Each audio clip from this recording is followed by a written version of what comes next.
Assalamualaikum warahmatullahi wabarakatuh. Nama saya Muhammad Ainul Yakin. Di sini saya sudah berada di target tempat penyuluhan COVID-19 untuk melaksanakan KKN Universitas Nurul Jadid. Di sini kami akan memberikan penjelasan kepada beberapa masyarakat yang ada di sini tentang COVID-19. Assalamualaikum warahmatullahi wabarakatuh. Mohon maaf mengganggu waktunya sebentar Ibu-Ibu. Di sini kami akan memberi sedikit materi untuk melaksanakan KKN 2020 Universitas Nurul Jadid. Mungkin ini ada bahan materi yang bisa Ibu-Ibu baca.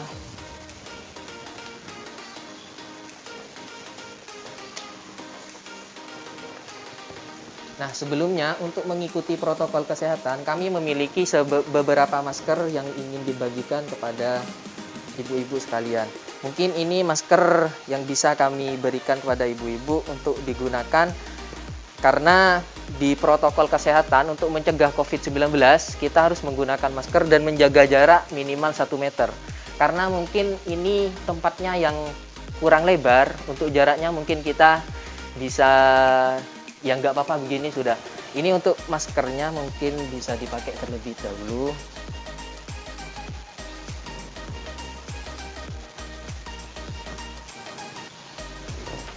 Mungkin bisa dipakai terlebih dahulu.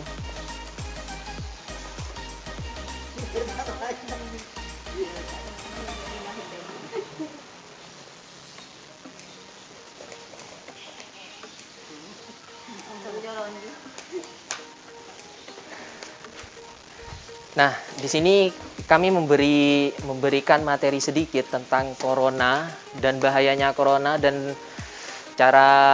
bukan cara mengatasi tapi cara menyikapinya juga gitu. Kami memberikan sedikit materi tentang corona.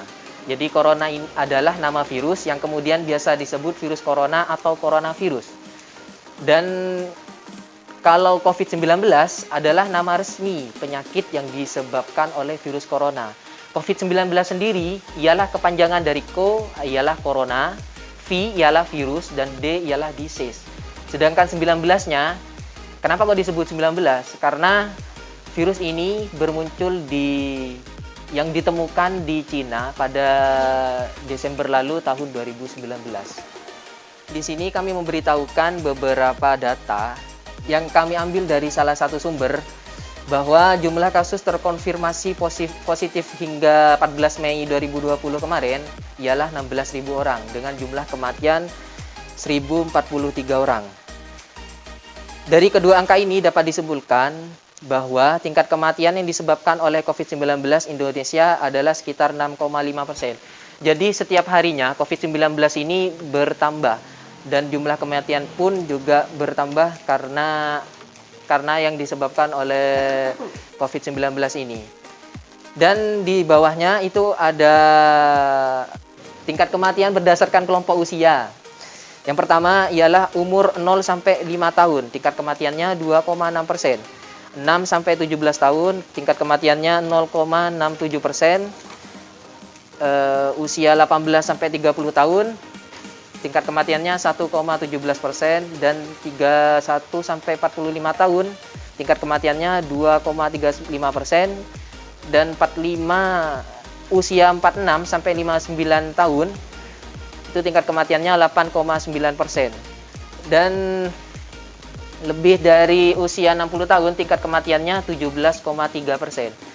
Sedangkan berdasarkan jenis kelamin, 64,9% penderita yang meninggal akibat COVID-19 adalah laki-laki dan 35,1% sisanya adalah perempuan. Dan gejala dari virus corona ini atau COVID-19 ini, gejala awal infeksi virus corona atau COVID-19 bisa menyerupai gejala flu, yaitu demam, pilek, batuk kering, sakit tenggorokan, dan sakit kepala. Setelah itu, gejala dapat hilang dan sembuh atau malah memberat.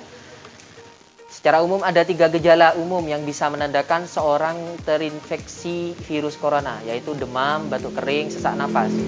Jadi untuk selanjutnya ini beberapa infeksi, kadang jarang, munculnya kadang jarang. Tidak biasa muncul infeksinya karena gara-gara infeksi ini gitu.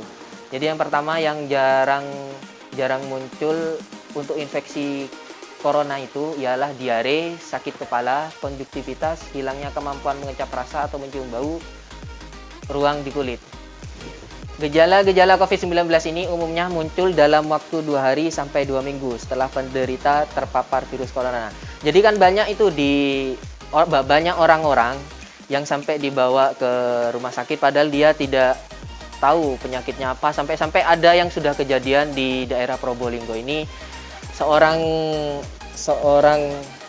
tukang ngarit itu dipaksa untuk ke rumah sakit, dan tukang ngarit pun nggak merasa kalau dia terjangkit virus corona. Tapi pihak dari Satgas Probolinggo itu memaksa tukang ngarit tersebut memaksakan diri untuk dibawa ke rumah sakit. Jadi ketika di rumah sakit, tukang ngarit tersebut memaksakan untuk pulang sampai perawatnya itu dimarahi sampai kalah dan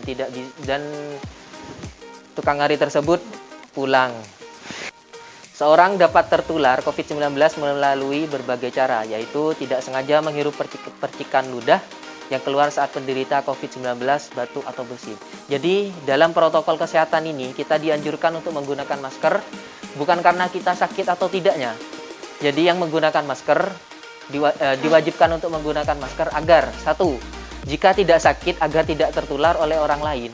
Jika sakit tidak menularkannya kepada orang lain. Jadi masker ini digunakan agar untuk mengurangi orang yang terjangkit COVID-19 ini.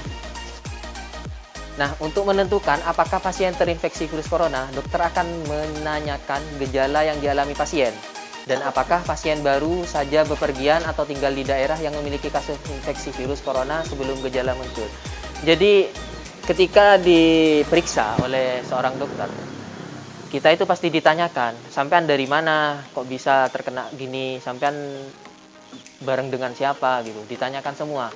Karena virus corona ini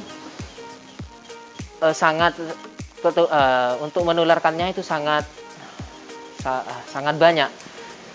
Kurang lebih satu orang bisa menularkan 400 lebih orang. Sekitaran 400 lebih orang. Jadi satu orang itu bisa menularkan 400 lebih orang gitu.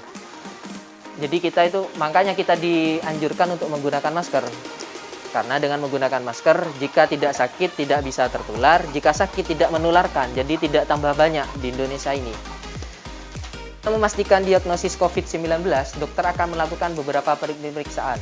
Yang pertama ialah rapid test untuk mendeteksi antibodi yang diproduksi oleh tubuh untuk melawan virus corona. Yang kedua ialah swab test atau tes PCR untuk mendeteksi virus corona di dalam dahak. Yang ketiga ialah CT scan atau ronsen dada untuk mendeteksi infiltrat atau cairan di paru-paru. Jadi itu adalah diagnosis COVID-19. Dokter akan melakukan pemeriksaan tersebut untuk mengetahui apakah orang tersebut benar-benar terjangkit COVID-19. Selanjutnya ialah pengobatan virus corona atau COVID-19. Infeksi virus corona atau COVID-19 belum bisa diobati, tetapi ada beberapa langkah yang dapat dilakukan dokter untuk meredakan gejalanya dan mencegah penyebaran virusnya. Yaitu yang pertama, merujuk penderita COVID-19 yang berat untuk menjalani perawatan dan karantina di rumah sakit rujukan. Kan sekarang ada peraturan bagi pemudik itu dikarantina kurang lebih sekitar 14 hari. Karena untuk tesnya agar ditemukan itu positif corona atau tidak, itu dibutuhkan 14 hari agar ditemukan bahwa dia benar-benar terjangkit COVID atau tidaknya. Selanjutnya ialah memberikan obat pereda demam dan nyeri yang aman dan sesuai kondisi penderita. Jadi jika demam, dokter tersebut akan memberikan obat demam sesuai kondisi penderitanya. Selanjutnya ialah menganjurkan penderita COVID-19 untuk melakukan isolasi mandiri dan istirahat yang cukup. Jadi cukup dia di rumah dan istirahat yang cukup.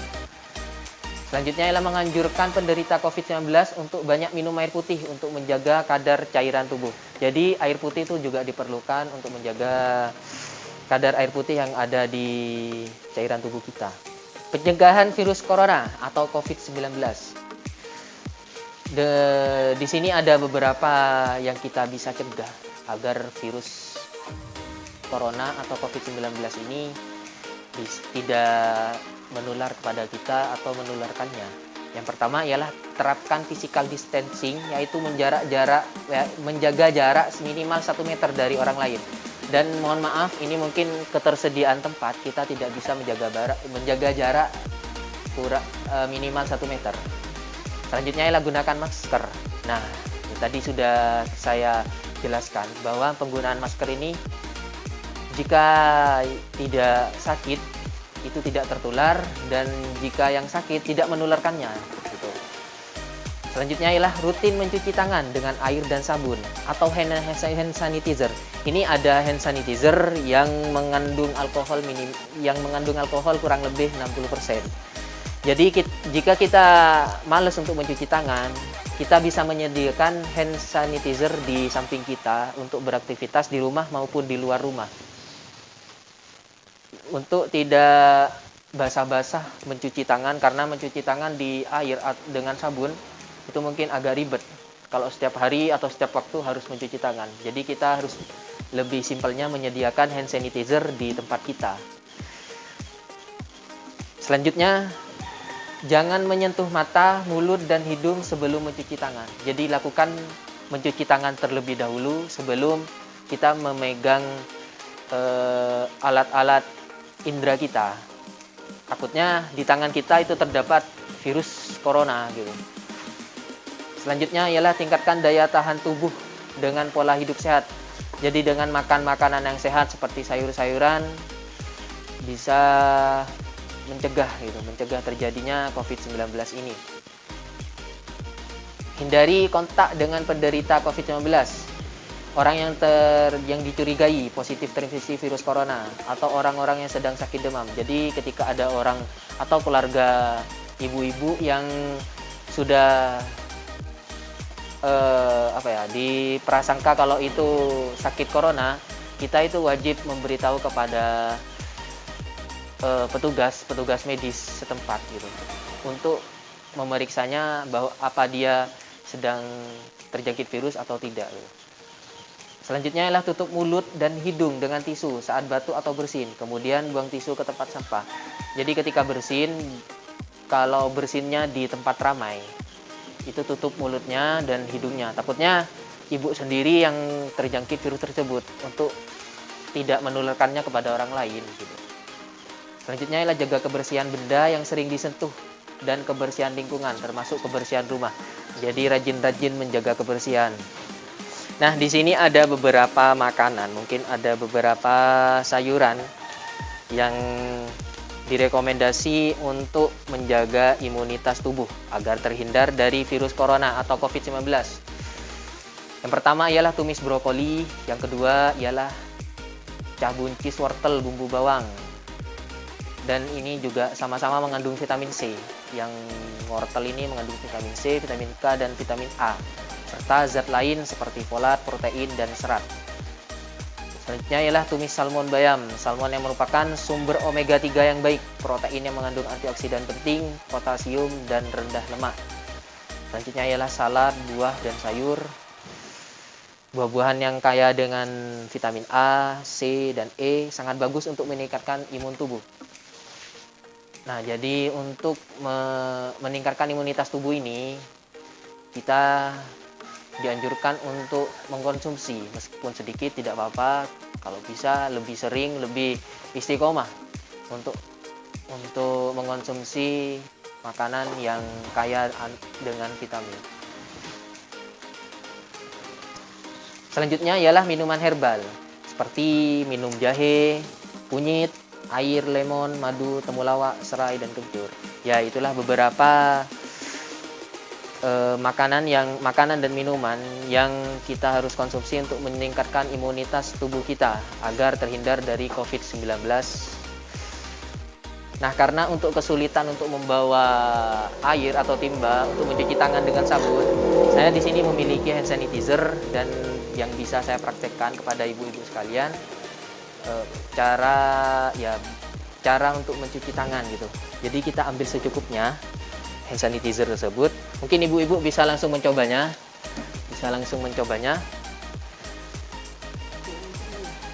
Dan oleskan kepada tangan. Nah, dioleskan kepada tangan dengan merata. Jadi kita dengan simple untuk menggunakan hand sanitizer ini tidak ribet-ribet daripada kita menggunakan cuci tangan menggunakan sabur dan air. Kalau bahasa Maduranya itu brek, Bu. Brek. Nah, itu ada di halaman terakhir, ibu-ibu, ada doa. Doa ini sudah diijazah oleh para wali-wali yang ada di Indonesia, yang sering kita dengar, atau mungkin yang kemarin mungkin Ibu Hovifah, Gubernur Jawa Timur, membuat cover sholawat ini. Jadi ini adalah sholawat yang bisa kita baca setiap hari, setiap waktu, untuk menghindari dari terjangkitnya wabah virus corona ini. Itu bisa dibaca sendiri, mungkin bisa dibaca setiap saat, dan mungkin dengan doa itu kita bisa mencegah COVID-19 tersebut. Ya ibu-ibu, sekian, terima kasih. Mohon maaf yang sebesar-besarnya karena mengganggu waktunya. Mungkin waktu saat ini itu adalah waktu istirahat bagi ibu-ibu. Dan saya mengucapkan terima kasih banyak atas partisipasinya. Mungkin kertas-kertasnya bisa diambil ibu sendiri untuk bisa bahan baca di rumah. Ya, sekian, terima kasih. Wassalamualaikum warahmatullahi wabarakatuh.